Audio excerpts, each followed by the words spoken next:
the teaching fraternity who has organized this program today. I was really impressed with the length and breadth of the talk that Dr. Mantha presented very curiously. I was listening to his talk. He brought the various elements of skills, including the technology, into the entire gamut of need today that a teacher has to take care of. And thank you, Dr. Mantha. It was highly inspiring talk that you shared on this occasion. And thank you very much for joining this program organized by university.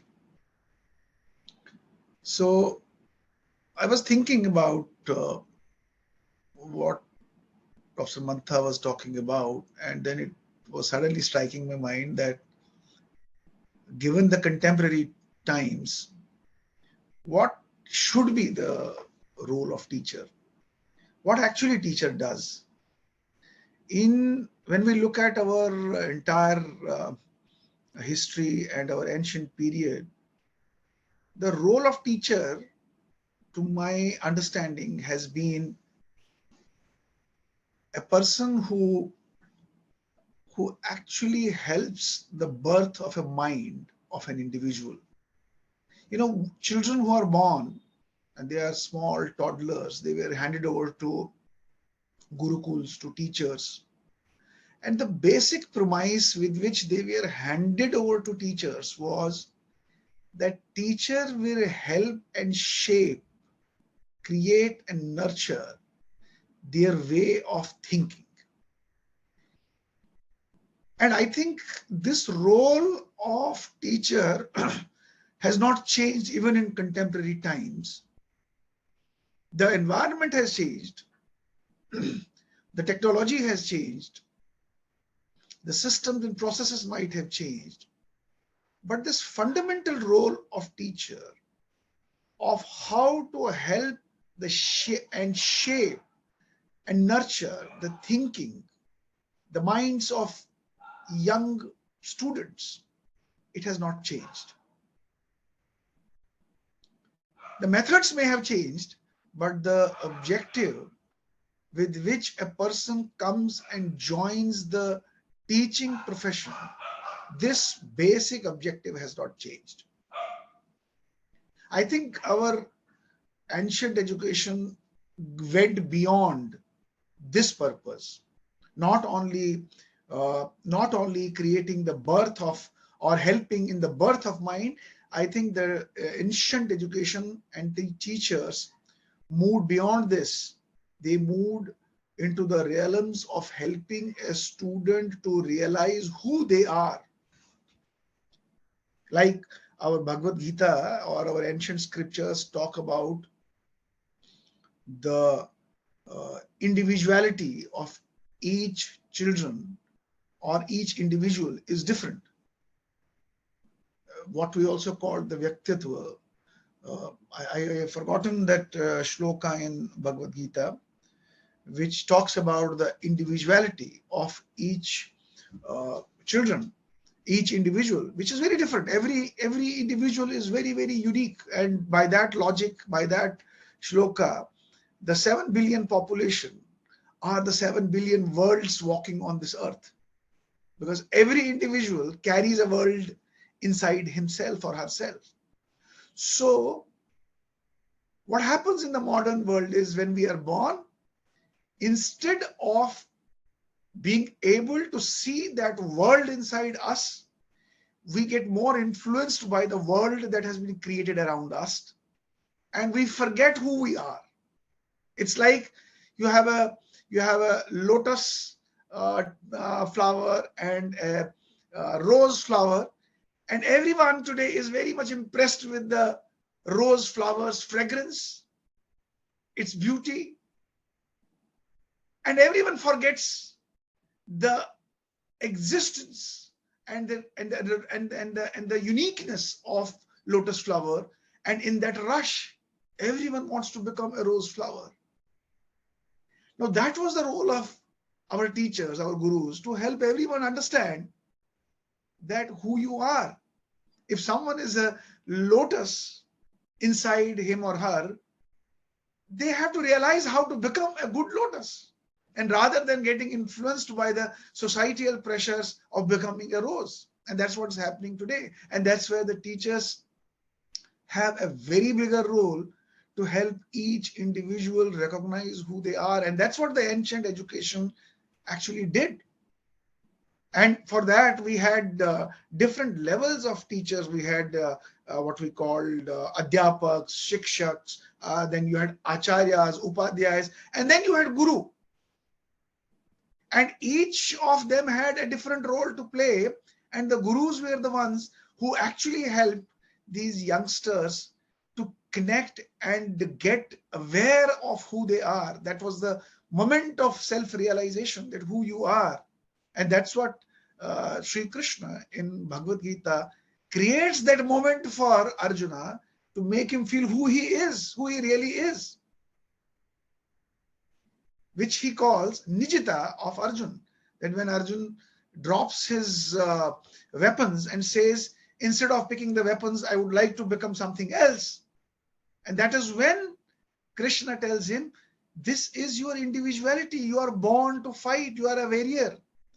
Your Nij Dharma is to be a warrior, and helps him to understand the role for which he has been born. And that is when that transformation happens in him, and he goes back and picks up the weapons and fights again. This entire transformative story is about the role of teacher helping an individual to recognize who he or she is and understand that Nijidharma, understand that individuality for which that person is born, and perform that role. So besides the two things, one, helping an individual in developing his mind, the birth of a mind is one role, and then understanding who he or she is and how that outer role and the inner individuality is connected, and there's a synchrony between that and makes a perfect person. And then in the outer world, we bring in the contemporary learnings, and technology is changing, things are changing, new job roles are emerging, but without connecting with the real inner self. If someone wants to be a poet by his individuality and we are pushing him to become an engineer, we will never make him a good engineer, and he will never be able to recognize and realize that he was a good poet. So the role of teacher is how we balance. And I think there was one important word that Professor Mantha made. He said cognitive flexibility. And I loved that word, what he said.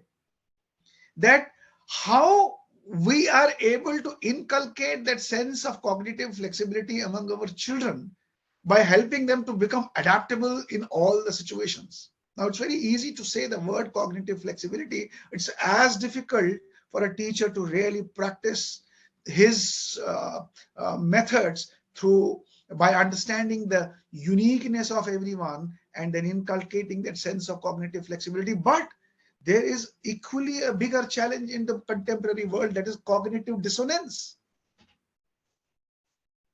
Because today, there may be some value inside a child which is a by birth value. So we in our science, we say we are born with certain traits. We are born with certain values, like the genetic predisposition, which gets transferred from one generation to another generation. I am a cluster of many past experiences. So I am born with certain values. But when I come into the world, there are certain values which are thrust on me. Because of that, and a kind of cognitive dissonance also develops. I want to do something, but something is pushed on me. So that is another challenge for a teacher, to understand how to handle that cognitive dissonance. A simple example can be, I am a very health conscious person. I want to be healthy. But for being healthy, I value the health. But for valuing health, I have to value getting up early in the morning and going to a walk or a run or doing physical fitness. While I value health, I do not get up early in the morning. Very difficult for me to get up early in the morning. It's a cognitive dissonance. It may happen in many. I'm just giving a very crude example. We don't like smoking, but I know that smoking is bad for health, but I still go for smoking. It's a cognitive dissonance. The moment I'm smoking, I feel very pity on myself, but then I smoke. So this is a cognitive dissonance. And this cognitive dissonance may not only be among the students, this will be actually existing among the teachers. I want to do something, but then I don't do. I know there is something as an output I have to achieve, but then I don't do those things which will help me to achieve output. Now that's what has happened in the existing education system. Instead of, even the NEP talks about the outcome based education, we have traditionally stayed very strong with the throughput based education, the input based education. Today, all our metrics as a teacher, what we want to show as an achievement is, I did this. You have hundreds of boxes to tick. I did this seminar, I did this program, I did this lecture, I did this conference, I did my 100 classes. All list you will see the throughput.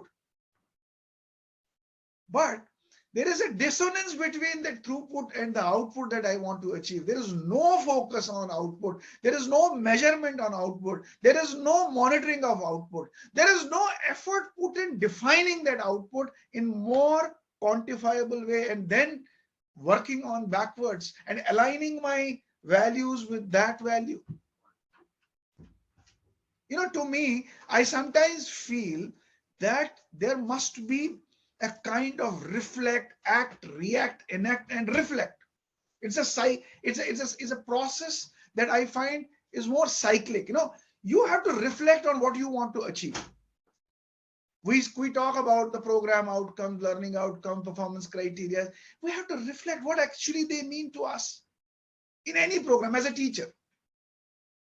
How many times we really reflect on, not simply go and write the outcomes, not simply go and write the performance criteria. How many times as a teacher I am reflecting on those outcomes? What are those outcomes? Where are those outcomes coming from? Are those outcomes linked with the broader outcomes where my student tomorrow has to go and work and perform and act and respond?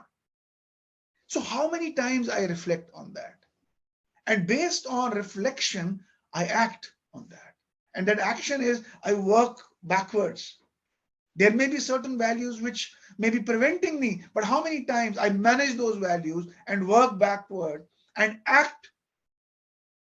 And then how many times I react on that action, that whether that action was right and aligned with my objectives, that reflection outcomes that I had defined. And reaction is again reflecting, acting on what I created. Is it aligned with that? And based on that reaction, enacting, maybe I have to make certain changes. Maybe I was not doing something very right. I was just having that cognitive dissonance, while as goals were defined, but I was not acting as per the action that I had planned, or I did not plan the action. And once I do that, enacting means now I am again modifying, adjusting my actions, again reflect. And that reflect process will again come and see, yes, what I was wanting to achieve as an objective, my reflection tells me now, yes. So this reflection, action, reaction, and action, and back to reflection, I think somewhere ये हमारी परंपरागत process रही है. I was just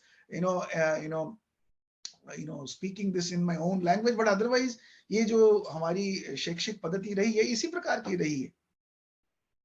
तो मुझे लगता है कहीं पे ये जो टीचर का रोल है इन द कंटेम्पररी वर्ल्ड, ये बहुत ही महत्वपूर्ण हो गया है. लेकिन अनफॉर्चुनेटली कहीं ना कहीं पे ये रिफ्लेक्शन टू रिफ्लेक्शन के बीच की जो जर्नी है, वो कहीं पे डाइल्यूट हो गई है. वो कहीं ना कहीं पे मुझे लगता है कि हमारे जो, या तो as a teacher I am not able to recognize who I am. Am I really passionate about teaching?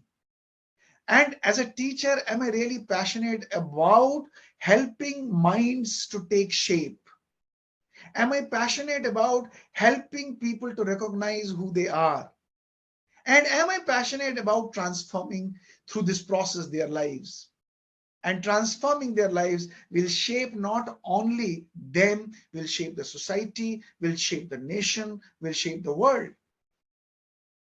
That's why that's why I am termed to be called as a guru, because I'm doing some job that the nature, that the God or that creator has blessed me with. Teacher is another form of the God. That's why we have given highest place to gurus in our tradition, because we think they actually help this ecosystem to sustain.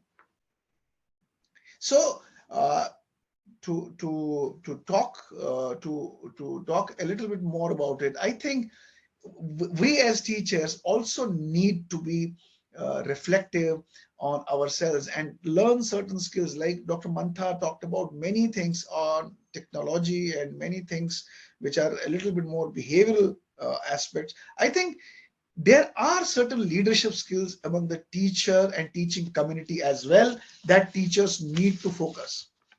And one of the most important, I'll say a couple of them. One of the most important is that is uh, is is teacher motivated to continuously learn, unlearn, relearn? If you are not motivated, see, we think we have done our PhD or BTech or MTech or MA, BA, and we have completed our education, and that's the end of learning. That is the biggest fallacy on which a teacher, then he or she is not a real teacher. A great teacher would be the one who is open, who is self-motivated to continuously embark on those pathways where they learn, unlearn, relearn new things. And learning means they also learn the emergence of a new student community in front of us. We have a very disruptive kind of a millennial population, zillennial population coming in front of us. They are very disruptive. They are breaking the old traditional thought process of what a student should be. And the teacher's role is to how to acclimatize himself or herself with this emerging student, emerging diversity of thinking among the students, and emergence of diversity of need among students. And that propels us to teacher to learn certain new things.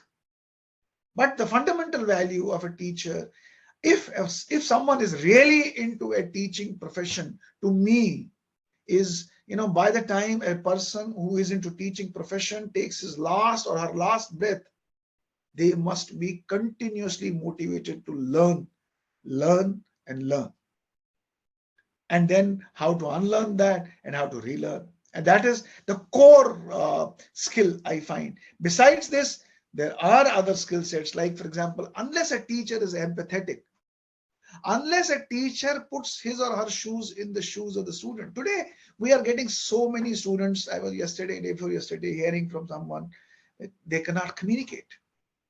Their skills of communication are very poor.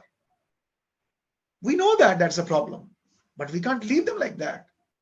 As a teacher, it's our responsibility how to address that uniqueness and diversity and how to be inclusive in a class. So how can I be empathetic? How can I imagine that the same child is my child? Now that's more empathetic. Unless you treat those children your own children, you will never be empathetic with them, or you will have to learn certain skills the way we treat our children. So empathy is another important skill set that our teachers require. I think besides empathy, I think there's one more skill that I find, which I experience almost every day, that there is a lack of compassion for our children. And that lack of compassion sometimes impacts our drive. So I think this compassion with which we should be getting out. And that only that compassion can compel me to prepare for a class every time I enter into that class. Most of the times we enter into the class because just we have to enter the class and we have to give our lecture. I think that is the another biggest fallacy and another biggest mistake that our teachers do. Every class requires you to prepare. And unless you are compassionate about what you are doing, for whom you are doing, you will never prepare yourself. And another area is, effective communication, not communication. The effective communication means the intent with which you initiated the communication, the purpose of that communication has been achieved. If that has not been achieved, it is not an effective communication. And most of the times we don't know what we are communicating and whether that communication is being received the way I want, and I want to, or the objectives of that communication. So I think on this Teachers' Day, it's very important for all of us to resolve certain things. We also live in certain dark world, not the dark world, but our own dark world. We have no clarity about who we are and why we are here, and what is the purpose that I want to achieve. Most of us, if we do this reflection almost every day, how many teachers every day when they complete their class or when they complete their day reflect on the day, that how was my day? Did I meet the desired outcomes? Did I meet that purpose with which I entered into the school or college or university? So that reflection, every day we sleep. Before sleeping, do we spend a minute, or every time we finish the class, do we reflect, did my class achieve the desired objectives? So on this day, let's take a resolve that every time I do something, it is aligned with that purpose. And every time I do something to meet that purpose, I reflect whether my efforts were aligned with that purpose. And every time I finish my course or I finish my program, I recheck, I reassure myself that whatever I did, it was in line with that. And if we don't do this, I think we are doing the biggest crime on this earth, and we will never be pardoned. Our personalities become such that when we will be born and born again, this will continue with us as an abhishap, and we will, वो जो बोलते हैं ना मुक्ति मिलना, वो मुक्ति कभी नहीं मिलेगी हमें. वो इस बंधन में हमें बांध के घुमाती रहेगी, और जब तक हम उसकी क्लिनजिंग अपने एफर्ट से नहीं करेंगे, ये जीवन तब तक हमारा, या आने वाले जीवन तब तक हमारे सार्थक नहीं होंगे. इन्हीं शब्दों के साथ बहुत बहुत धन्यवाद, and thank you very much, and wish all of you best on this Teachers' Day. May your efforts, may your actions inspire everyone's life all around and make your society, our country, this world a beautiful world. Thank you.